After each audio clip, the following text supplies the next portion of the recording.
How are you guys doing? Oh, good. How So about far, you? so good. How are you doing? Doing very well. Thanks for joining me. Yeah, of course. Thanks for having us. Are you guys rehearsing? We're actually recording what we're gonna try and do some Christmas tunes before the end of the holidays. That's awesome. I was going to ask you guys if you're a fan of Christmas music, so I guess that's my answer. Absolutely. What about you? I do, yeah. What's your favorite Christmas song? Oh, it's hard to pick a favorite. Lately I've been getting into that Elton John song, Step Into Christmas. Ooh, that's a good Excellent. one. Excellent. Yeah, Elton that's John. a fun one. Whoa. My bad. Sorry. And I also like the War is Over, I think it's called, by John Lennon. That's the song that we're working on. Oh, yay! That's so awesome. Yeah, Can't wait to see it and You hear it, I should say. music, by the way. Is that a Queen?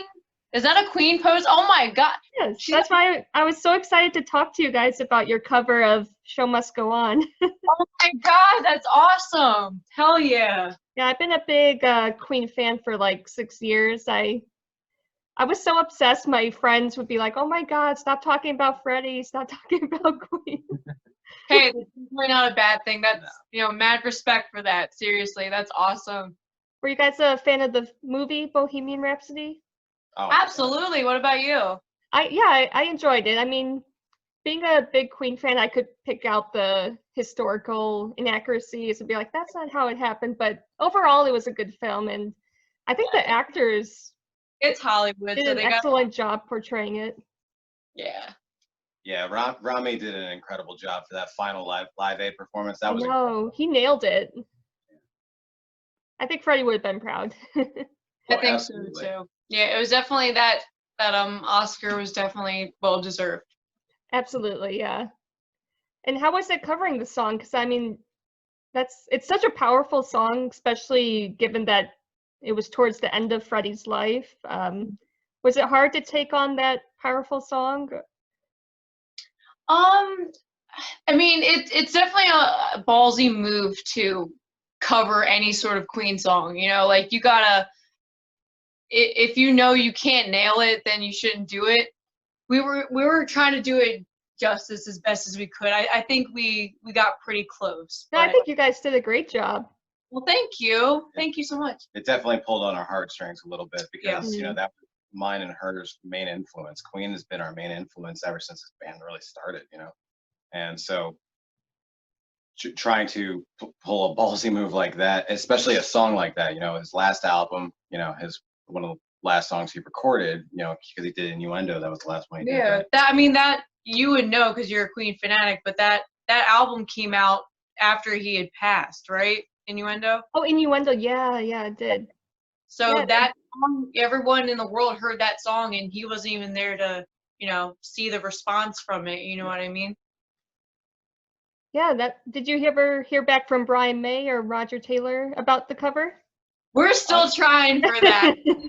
Fingers crossed, because I would love for them to hear that. They're I probably really checking their inbox because they get messages from both of us. And they're probably just like, "Oh my God, what the hell do they want?" would. That's Yeah. awesome. And I also appreciate that you guys are donating the proceeds towards Save Our Stages. Yep, yep, absolutely. 100% of the proceeds from the song are going to go, whether, Spotify streams, people purchasing it online, all of those are going to go to NEVA because, as you know, it's such a rough time for the music industry and the concert industry. Venues are closing down left and right. They can't pay their rent. And yeah, it's these places that we know and love are going away. And it's sad because these bigger venues are going to keep thriving because they have the foundation, they have the money. But these smaller venues are what kickstart everything for everybody. These bigger artists like Taylor Swift, Justin Bieber, whoever it is, if they didn't have those smaller venues, they wouldn't be where they are now. And people need to remember. Exactly. No, it's really sad. Even here in Boston, a lot of these well-loved venues have already announced that they're going to shut down, and a lot of people are trying to save them by maybe relocating to a different place. So it's very heartbreaking. Yeah, we're getting a lot of that here in Pennsylvania as well, to where yes, they're relocating, but that building, I mean, it's the historical value in the building. You know, some of the greatest artists come through these small venues, whether it be Philly, Boston, everywhere, and they have to cut their teeth at some place, and it's the building. It's not just the name, it's the building. Exactly. But yeah, so I really appreciate what you guys are doing to, you know, help the industry in any way. And what would you say for fans can do to help out as well? Just spread awareness, you know, go to NEVA's website and donate. They have a donate button to help them out, share their posts, share venues posts that venues are making, share petitions, all that stuff, sign petitions. Yeah, it doesn't need to be through us. I mean, we're not asking for any money for ourselves. We're not doing that. We just want, honestly, the listeners to be aware, because once these go away, if they go away, I mean, that's the worst case scenario. If they go away, there's going to be a void in everybody that they didn't even realize was gone, you know, and that's a killer. I mean, just not being aware of it, that's the biggest problem right now, is if they're not going to realize what they've lost until it's gone. Yeah. And with the way that it's going right now, I mean, the chances of it possibly happening, it could, but we're not going to let it. Yeah, I mean, they're saying statistically that shows aren't going to happen until possibly 2022. And that's sickening to me, you know? Yeah. Oh my gosh, that's to think not to see live music for like 2 years. Yeah, it's breaking, you know? It's like torturous. Yeah, we just read some stats that the industry has lost it's like a $63 billion industry. Oh my god. I think it was like billion. Yeah. Something like $6 that. billion. It was definitely in the billions though, which is but I mean unfathomable. They mark that as a loss, and so that's crazy to think how much of an impact just our industry alone, the music industry has alone, that we contribute to, you know, the world. And you know, just statistically speaking, numbers speaking, I mean, that's huge, and that's a loss, and it sucks. Yeah, I think a lot of people probably took it for granted and didn't realize, you know, how big it was. Absolutely, and hopefully they realize and they want to actually do something about it. Yeah, I hope so. Because we can't do it alone. Musicians, we can't do it alone. We are fueled by our listeners. We're fueled by our fans, and that not just financially, not through word of mouth, but you know, they have a lot more power than they actually know. And also for people like you, thank you for having us, and thank you for interviewing also many other bands before us, and, you know, getting the word out about them so this industry can keep thriving, you know what I mean? Because this is all we can do right now is release music and do these kinds of interviews, you know, over the phone and stuff like that. So thank you so much for helping us get the word out, and all the other bands. Oh, my pleasure. Yeah, you know, I'm a big music fan, and I just want to see talented artists like you guys, you know, thrive and keep, you know, the industry headed in the right direction, or, you know, stay afloat in this case, you know. Well, we can't thank you enough, and everybody that does what you do. It's wonderful. It's nice to still feel somewhat loved, like someone actually still wants to hear us play a chord or two, you know what I mean? But yeah, I want to talk a little bit about your history. So you guys have been together for 2 years now? It's coming up on, I think, just under 3. I think we're coming up on 3. I forget. I lose the time. But yeah, the band's been around for almost 3 years. But I'd say the real like core foundation of the band, and when it really just started picking up momentum, is when Justin joined, when Dane joined, when Tyler joined. We're a real family now, and you know, I couldn't be more thankful to get to work with these guys and get to write awesome music with them. What would you say is like the most memorable show? Because you guys have opened up for a bunch of cool bands. Is there one that really stands out? Me personally, I'd probably say opening up for Of Mice and Men in Philadelphia. Because one, the Voltage Lounge, it was always a dream for me to play there. Which sadly just shut down. Which they might shut down. They have a petition out right now. Actually, like I'm going off track here, but there's a petition for the Voltage Lounge in Philadelphia. I think they need like 5,000 signatures or something like that to help them stay open. So whoever's watching this, if they know that venue, they can, you know, check that out. But yeah, it's not guaranteed yet that they're shutting down, which is awesome. God. But anyway, Voltage Lounge in Philly was always a dream, and also Of Mice and Men is a personal favorite of mine. So that was really cool, and I'd probably say Vixen. Yeah, Vixen was fun. At XL Live in Harrisburg, which is one of the most amazing, beautiful venues ever. XL Live. They treat you so well there. It is immaculate. The dressing rooms are incredible, and just Vixen, they're 80s rock legends. You know what I mean? So that was really, really cool. Not to mention, I mean, we were very humbled to play with them because yeah, they're legends. They when we played with them, they had just gotten off tour with the Scorpions, and we were like, oh, okay, that's cool. Yeah, that's huge.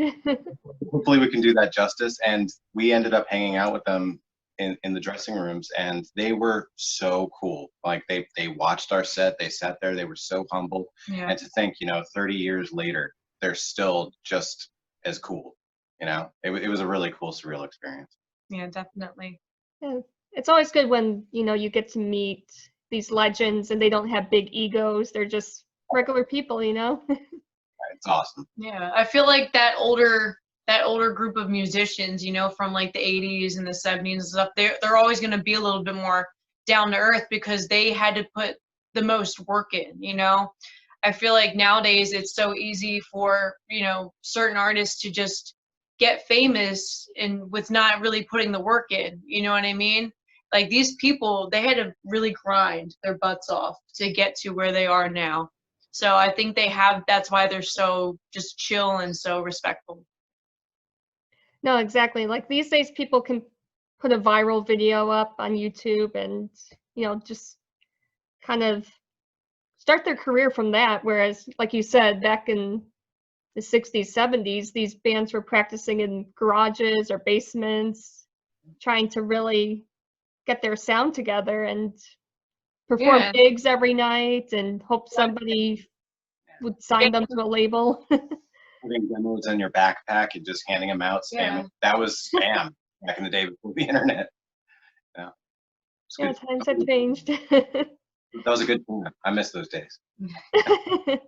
And the days of like real MTV where it was just music videos, you know what I mean? I know, I remember those days. I used to run home and watch TRL every day after school. I thought you were a Carson fan.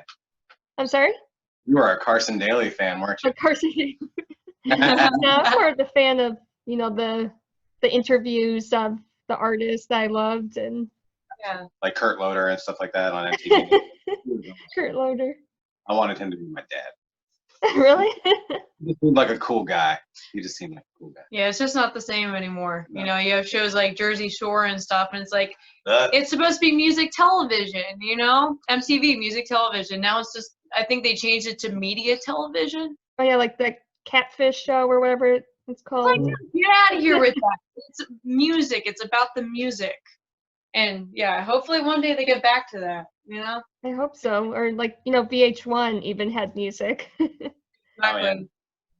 Yeah, that was like my dream when I was a kid. I wanted to be on Behind the Music and like to talk about all my screw ups in my entire life and then say, but I'm better now. Yeah, Behind the Music, right? Yeah, Behind the Music. It was awesome. Yeah. Oh, those were good days.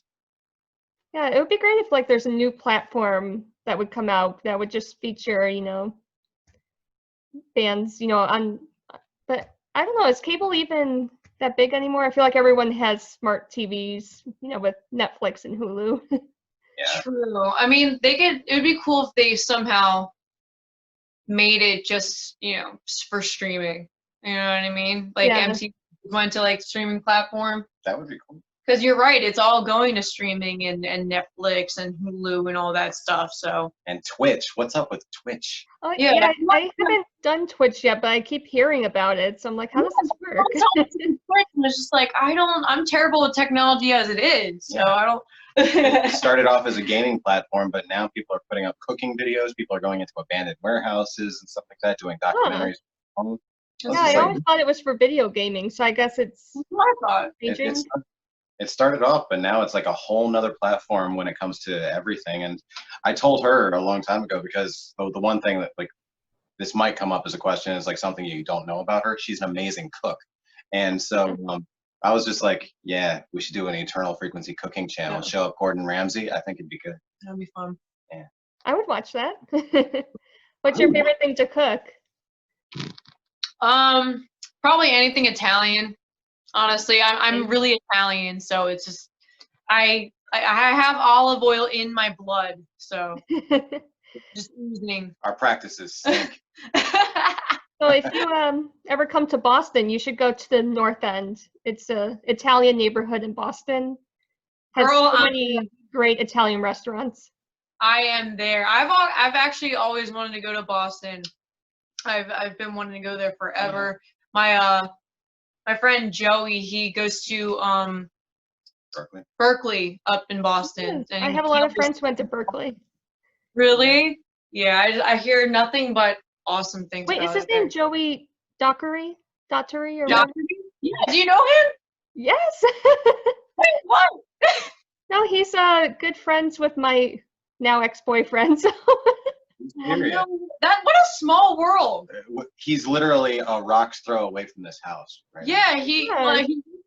he moved to LA like not that long ago, but he was here for COVID. He was visiting, and they obviously, because the flights and everything were messed up, he couldn't go home, so he was here for a while. But that's crazy to me that you know him. yeah, no, I've seen a lot of his videos from, not to be mentioned, but yeah, that's so cool. That's funny. No, he's a great guitarist. Yeah, dude's a hell of a guitar player. Man, I gotta message him now and be like, "You're the topic of this interview we did." Yeah, what a small world. Awesome. Well, I wanted to ask you a few questions about, how you came to love music. So what was your very first concert you ever attended? Mine was, I can't remember exactly how long. It was either Blue Man Group or Diana Ross. I was really young, so I can't remember Those which are one two came different types. right? I can't remember exactly. I was so little, but yeah. Mine was Crosby, Stills, and Nash, actually. Wow, very So classic. very classic. I came from Kent, Ohio, and so my mom and I, it was our tradition that every May 4th we'd go to the candlelight vigil at Kent State University, and Crosby, Stills, and Nash for years on end would always go there because they dedicated that song called Ohio, Fort Denton, Ohio. So that was my first little run-in with rock music, but yeah, that was a good time, and it was free. Oh, that's even a plus. That's What her- about you? Oh, my very first one. Okay. It's kind of embarrassing. But my friend, for her birthday, she was a big Avril Lavigne fan, so she invited a bunch of us to go. Nothing embarrassing about that. She's awesome. Jam Avril Lavigne all the time, so I love that. Yeah. We listen. She jams, we listen. I guess what was embarrassing about it was we tried to dress up like her, so we all went to Hot Topic and got those The ties and the pants. girl, I've been there too. So I think the Let Go album is honestly like everybody's guilty pleasure. That is an awesome it's gold. album. It's gold. Complicated. Yeah, Yep. so good. Skater, is it Skater Boy or Skater Girl? I always get that confused. BOI. Yeah. Was it an 8 skater? Yeah, because they were hip. Yeah, because they're hip and getting down. Boy. Boy. Yeah, but I would say my first real rock show would probably be Def Leppard, and I think Styx opened up for them. So Yeah. Hell yeah. Can we That be was a best cool show. friends? I'm Let's sorry? be best friends. We can, yes, absolutely. We got Def Leppard. a mutual person in common now. Oh, yeah, dude, we'll be Facebook friends after this, And okay? Def Leppard is actually one of her favorite bands. So That's awesome. I love Def Leppard. Yep, you have the best taste in music. We're gonna be just good friends. Yes. Awesome. Super excited. And who would you consider to be like the best frontman or frontwoman? nah.